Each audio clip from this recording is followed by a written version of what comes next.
اعوذ باللہ من الشیطان الرجیم بسم اللہ الرحمن الرحیم۔ اللہ تعالیٰ کی توفیق اور اس کے کرم سے یہ جو ہم نے سلسلہ وار خلاصہ قرآن پاک کا شروع کیا ہوا ہے، آج اس کی تیسری نشست ہے۔ تو قرآن پاک میں اللہ تعالیٰ کا ارشاد ہے کہ آپ صلی اللہ علیہ وسلم کے حوالے سے بیسیکلی ہے کہ قیامت والے دن قرآن پاک میں یہ آیا ہے، آیت کریمہ ہے کہ یا ربی ان قوم اتخذوا ھذا القرآن مہجورا، کہ قیامت والے دن آپ صلی اللہ علیہ وسلم اللہ تعالیٰ کو عرض کریں گے کہ یا باری تعالیٰ یہ جو میری امت تھی یہ قرآن پاک سے دور ہو گئی تھی۔ جب حساب کتاب ہوگا تو لوگ کچھ تو کامیاب ہو جائیں گے، جنت میں جائیں گے، کچھ دوزخ میں جا رہے ہوں گے، تو اس ٹائم آپ صلی اللہ علیہ وسلم اللہ تعالیٰ کو کہیں گے کہ یا ربی ان قوم اتخذوا ھذا القرآن مہجورا، بے شک میری قوم نے قرآن پاک کو چھوڑ دیا تھا، اس سے دور ہو گئی تھی۔ تو قرآن پاک کو پڑھنا یہ بہت بڑی نعمت ہے، اور یہ ماہ رمضان میں تو اس کا جشن منانا چاہیے، اور اس کو ہر حوالے سے بار بار پڑھنا چاہیے، اس کا ترجمہ پڑھنا چاہیے کہ اس کی تھوڑی سمجھ بھی آئے کہ اس میں لکھا ہوا کیا ہے۔ اب ہم نے کچھ حدیثیں میں نے بتائی تھی کہ ایک تو تھا قرآن پاک پڑھنے کی فضیلت، کہ ایک حرف ہم پڑھتے ہیں تو 10 نیکیاں ملتی ہیں، ماہ رمضان میں اور زیادہ ہو جاتا ہے۔ اور الف لام میم اگر ہے تو یہ 3 حرف بنتے ہیں، الف علیحدہ، لام علیحدہ، میم علیحدہ۔ اور پھر ہم نے ایک اور حدیثیں بھی پڑھی تھی کہ اس میں کیا اجر ہے اور اس کو کس انداز سے پڑھنا چاہیے، نغمگی کے ساتھ، ترنم کے ساتھ اور رونے والے انداز کے ساتھ اس طرح پڑھنا چاہیے۔ یہ بیسیکلی قرآن پاک اللہ تعالیٰ کے خطوط ہیں، لکھے ہوئے خطوط ہیں جو آپ صلی اللہ علیہ وسلم کی وساطت سے ہمیں ملے ہیں، اور یہ بہت بڑا معجزہ ہے آپ صلی اللہ علیہ وسلم کا، جو قیامت تک یعنی جو لفظ اللہ پاک نے بتائے تھے آپ صلی اللہ علیہ وسلم نے ادا کیے، اور ہو بہو ہم بھی انہی لفظوں کو اپنی زبان سے ادا کرتے ہیں۔ تو یہ بہت بڑی یعنی ایک نعمت ہے ہمارے پاس۔ تو اب اسی طرح ایک اور حدیث پاک ہے، ابن ماجہ کی حدیث ہے کہ حضرت آپ اس کا ترجمہ پڑھ دیتا ہوں۔ حضرت ابو ذر کہتے ہیں کہ آپ صلی اللہ علیہ وسلم نے مجھے فرمایا کہ بے شک تم صبح کو جا کر اللہ تعالیٰ کی کتاب کی ایک آیت سیکھ لو تو یہ تمہارے لیے 100 رکعات نماز پڑھنے سے بہتر ہے۔ یعنی 1 رکعت کا اس کا سیکھ لینا، یہ 100 رکعت نماز پڑھنے سے، اب 100 رکعت اب کتنا ٹائم لگتا ہے، اس کا ترجمہ سیکھنا اس پہ کتنا ٹائم لگتا ہے۔ تو اور اگر علم کا ایک باب سیکھ لو، وہ تو پہلے کہا نا کہ اگر ایک آیت سیکھ لو تو 100 رکعت نماز سے افضل ہے، اور اسی طرح فرمایا کہ اگر علم کا ایک باب سیکھ لو، اس آگے پھر یہ بھی فرمایا آپ صلی اللہ علیہ وسلم نے کہ اس باب پر عمل کیا جانا یا نہ کیا جانا یہ الگ بات ہے، جس پر الگ جزا و سزا ہوگی، مگر قرآن کے ایک باب کا فقط علم سیکھ لینا تمہارے لیے 1000 رکعت نماز نفل سے بہتر ہے۔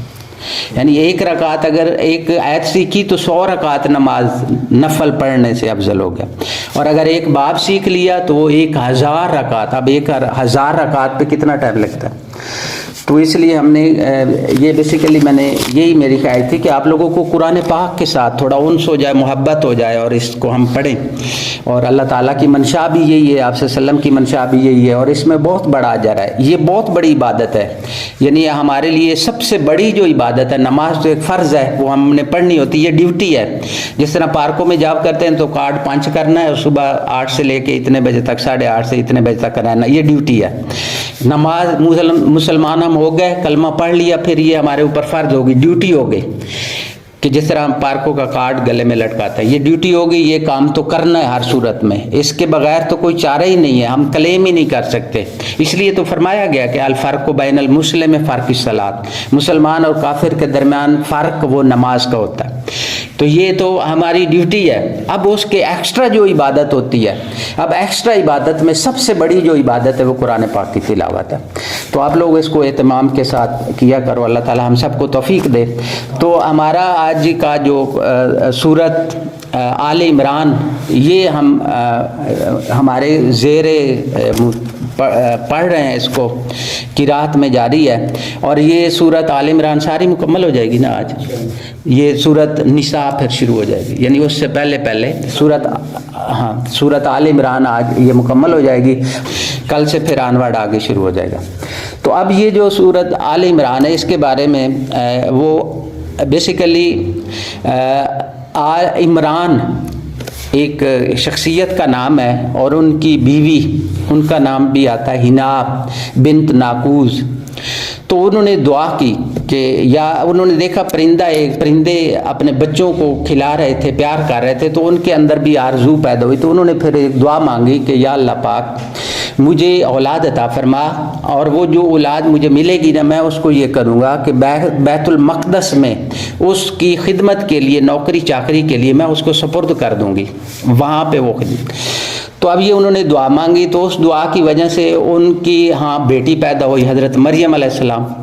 تو جب حضرت مریم علیہ السلام پیدا ہوئی تو ان کی پیدائش کے ساتھ ہی ان کے والد کا انتقال ہو گیا. اب اس ٹائم وہ جو ایک علاقے کا رواج ہوتا ہے اس دور جو چل رہا تھا، وہ یہ تھا کہ وہ بیٹوں کو کسی خدمت کے لیے وہ پیش کرتے تھے، بیٹیوں کو نہیں کرتے تھے. تو اب جب وہ پیدا ہو گئی تو اب وہ حیران ہو گئے کہ اب کیا کریں گے بھائی، اب تو ہم اگر بیٹا ہوتا تو پھر تو میں خدمت کے لیے، بیت المقدس کی خدمت کے لیے کرتی. تو اب اسی 605 میں تھی، تو اسے قرآن پاک میں آتا ہے کہ اللہ تعالیٰ نے پھر اس کی کفالت کے لیے حضرت زکریا علیہ السلام ان کو منتخب کیا. انہوں نے پھر ان کی کفالت شروع کر دی حضرت مریم علیہ السلام کی. تو اب حضرت مریم علیہ السلام کی جب انہوں نے کفالت کی تو وہ حضرت مریم علیہ السلام کے وہ اتنی نیک اور پاکیزہ خاتون تھی، اور ان کے لیے اللہ پاک نے تازہ پھل ان کو آ کے ملتے اور عبادت کرتی. تو حضرت وہ زکریا علیہ السلام نے پوچھا کہ یہ کدھر سے آتے ہیں، یہ پھل جو تازہ آپ کے پاس پڑے ہوتے ہیں تو یہ کہاں سے آتے ہیں؟ تو انہوں نے قرآن پاک کی یہ ساری آیتیں تو فرمایا یہ اللہ تعالیٰ کی نعمتیں ہیں، اللہ تعالیٰ کی طرف سے آتے ہیں. تو پھر حضرت جو مریم علیہ السلام تھے، ان کے آگے پھر حضرت عیسیٰ علیہ السلام کی پیدائش ان کے ہوتی ہے، تو اس کا بھی ذکر ہے. اور پھر حضرت جو زکریا علیہ السلام ہیں، انہوں نے بھی دعا کی کہ یا اللہ پاک مجھے ایک بیٹا عطا کر، ایک صالح اولاد عطا کر. تو پھر ان کو بھی بشارت ہوئی، اللہ پاک نے قرآن پاک میں فرما دیا، اور ان کی ایج اس ٹائم 100 سال سے زیادہ تھی.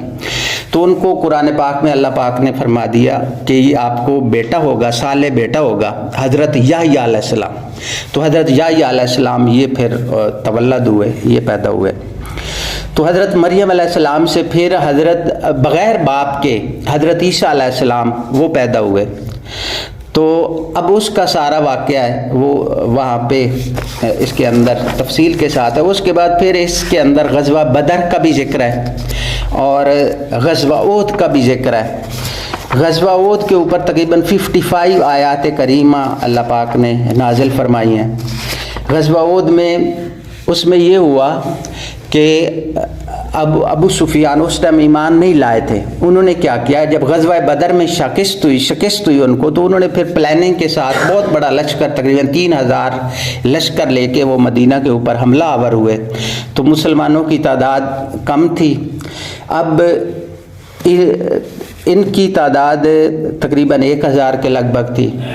تو اب احد کے مقام پہ ٹاکرا ہوا. تو آپ صلی اللہ علیہ وسلم نے وہ جنگی حکمت عملی کے پیش نظر ایک صحابی تھے حضرت عبداللہ بن جبیر، ان کو اپنے پیچھے پہاڑ کی طرف ایک پہاڑی کے اوپر کھڑا کر دیا. یہ سارا واقعہ قرآن پاک کے اندر ہے، مختلف آیتوں میں آیا ہے. تو ان کو کھڑا کر دیا اور ان کو کہا کہ آپ لوگوں نے نا یہاں سے نہیں ہلنا، پیچھے سے نا، ہمارے پیچھے سے. اور اتنی تاکید فرمائی کہ اگر آپ کو یہ پتہ چل جائے کہ پرندوں نے ہمیں نوچ کے وہ کھا رہے ہیں تو پھر بھی آپ لوگوں نے یہ جگہ نہیں چھوڑنی. 50 آدمی آپ صلی اللہ علیہ وسلم نے وہاں پہ تعینات کر دے. تو اب جب ادھر جنگ ہو رہی تھی تو حضرت مولا علی شیر خدا، حضرت حمزہ اور مختلف صحابہ کرام نے اتنی زبردست آپ صلی اللہ علیہ وسلم کی حکمت تھی کو اتنی وہ انفرادی طور پہ انہوں نے ایسا ان کو گھیر لیا کہ وہ اس سے بھاگنے لگ گئے. جب کفار وہ قریش جو تھے جب جنگ میں ان کو شکست ہونے لگی اور وہ بھاگنے لگ گئے، اب بھگدڑ مچ گئی. تو یہ جو ادھر آپ صلی اللہ علیہ وسلم نے 50 آدمی کھڑے کیے ہوئے تھے، ان کو کہا تھا کہ نہیں ہلنا اپنے. ان میں سے کچھ لوگوں نے کہا کہ دیکھو اب جنگ کا ختم ہو گیا مسئلہ، تو اب ہم یہ کہ انہوں نے پھر وہ جو مال غنیمت بھگدڑ مچی تو وہ وہاں سے نیچے اتر آئے پہاڑی سے. اس میں صرف 10-15 کے قریب لوگ ادھر کھڑے رہے اور باقی جو تھے وہ نیچے آ گئے. جب نیچے آ گئے تو پھر کیا ہوا کہ حضرت خالد بن ولید اس ٹائم مسلمان نہیں ہوئے تھے، تو انہوں نے پیچھے سے ایک ایسا حملہ ان کے اوپر کیا کہ وہ ان کے اوپر غالب آ گئے، اور غالب آ کے پھر انہوں نے مسلمانوں کا بہت نقصان ہوا اس جنگ میں. حضرت حمزہ آپ صلی اللہ علیہ وسلم کے جو چچا تھے ان کی شہادت ہوئی، بلکہ انہوں نے کلیجہ نکال کے چبایا. ہندہ جو تھی حضرت ابو سفیان بعد میں جو ایمان لائے تھے، ان کی بیوی ہندہ، اس نے کلیجہ نکال کے اس کو چبایا. بہت بڑا ظلم کیا، مسلمانوں کو تھوڑا نقصان ہوا جانی. تو ابھی وہ پھر اپنی فتح محسوس کر کے وہ واپس چلے گئے. جب واپس گئے تو ایک مقام پہ انہوں نے قیام کیا، اس کو روحا کہتے ہیں، روحا مقام کے اوپر. وہاں ان کو پھر خیال آیا ابو سفیان کو کہ یہ جو ہمارا مقصد تھا جنگ کا وہ تو ہم نہیں کر سکے، تو ہم واپس آ گئے. تو انہوں نے پھر پلان کیا کہ ہم دوبارہ جاتے ہیں، حملہ کرتے. جب یہ آپ صلی اللہ علیہ وسلم کو خبر ہوئی تو آپ صلی اللہ علیہ وسلم نے پھر صحابہ کرام کو کہا کہ آپ لوگ تیار ہو جاؤ. اور آپ صلی اللہ علیہ وسلم نے پرٹیکولرلی اعلان کیا کہ جو پہلے پچھلی غزوہ احد میں جو شریک تھے کل کی جنگ میں نا، بس انہوں نے ہی آج ساتھ آنا. تو آپ صلی اللہ علیہ وسلم نے پھر اسی ٹائم زخمی تھے، کچھ صحت مند تھے، کیسی حالت ہوگی، پھر شہادتیں تھیں، اس کے باوجود آپ صلی اللہ علیہ وسلم کے ساتھ وہ تیار ہو گئے اور مدینہ پاک سے نکل کے تقریباً 8 میل فاصلے پر دور آپ صلی اللہ علیہ وسلم وہاں تک پہنچ گئے. اور اس مقام کا نام تھا احمر الاسد، وہ ایک جگہ تھی، وہاں پہ پہنچ گئے. تو جب وہاں پہنچے تو پھر وہ جو قریش تھے انہوں نے وہ پھر اس سے اور مزید ڈر گئے، تو اس طرح وہ پھر واپس مکہ چلے گئے. تو یہ ہے. اب اس میں ایک مختلف آیتیں کریمہ آئی ہیں، لیکن ایک جو ہے میں اس کا چاہ رہا ہوں کہ آپ لوگوں کو اس کے اندر یہ بھی فرمایا گیا ہے کہ یا ایھا الذین آمنوا لا تاکلوا الربا، کہ سود نہ کھاؤ. اس کو یعنی کہ بڑھا چڑھا کر چوگنا یا اس طرح کر کے وہ نہ کھایا کرو. سود سے منع کیا گیا. واتقوا اللہ لعلکم تفلحون، اور اللہ سے تقوی اختیار کرو، ڈرو تاکہ تم فلاح پا جاؤ. اور وہ جو ایک ہے کہ آپ اس میں ایک آیت کریمہ ہے جو اکثر ہمارے علماء کرام بھی پڑھتے ہیں، دعائیں بھی کافی ہیں اس میں. وہ ہے کہ اعوذ باللہ من الشیطان الرجیم لقد من اللہ علی المؤمنین اذ بعث فیہم رسولا من انفسہم یتلو علیہم آیاتہ ویزکیہم. یہ لمبی آیت ہے لیکن ترجمہ پڑھ دیتا ہوں کہ بے شک اللہ نے مسلمانوں پر بڑا احسان فرمایا کہ انہی میں سے عظمت والا رسول بھیجا جو ان پر اس کی آیتیں پڑھتا اور انہیں پاک کرتا ہے اور انہیں کتاب و حکمت کی تعلیم دیتا ہے، اگرچہ وہ لوگ اس سے پہلے کھلی گمراہی میں تھے. تو یہ پھر آگے چلتا رہتا مضمون. تو ابھی یہ کہ یہاں میں ختم کرتا ہوں.